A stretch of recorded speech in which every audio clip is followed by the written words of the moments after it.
सिंध जे jail वारे सूबाई वज़ीर अली हसन ज़रदारी जी कोशिशुनि सां जेल खाते जे 27 हेड कांस्टेबलनि ऐं 115 जेल कांस्टेबलनि खे हेड कांस्टेबल, असिस्टेंट सब इंस्पेक्टर ऐं जेल कांस्टेबल खे तरक़ी ॾिनी वई। गुज़िरियल 29 मई 2024 ते डिपार्टमेंटल प्रोमोशन कमेटी जो इजलास थियो। इजलास inspector general Sindh jail and correction service Karachi में मुनक़द थियो, जंहिं जी सदारत DIG jail Hyderabad region Munawar Ali Shah कई। DIG jail Karachi region Mohammad Hassan Sahto ऐं DIG jail Sukkur region Mohammad Aslam Malik ख़ुसूसी शिरकत कई।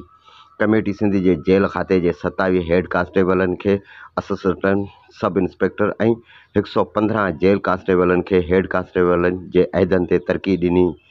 जेल वारे सूबाई वज़ीर अली हसन ज़रदारी तरक़ी याफ़्ता जेल अमलदारनि खे मुबारकबाद ॾींदे चयो त जेल खाते जे समूरनि आफ़ीसरनि पंहिंजा फ़र्ज़ ईमानदारी सां अदा कया आहिनि।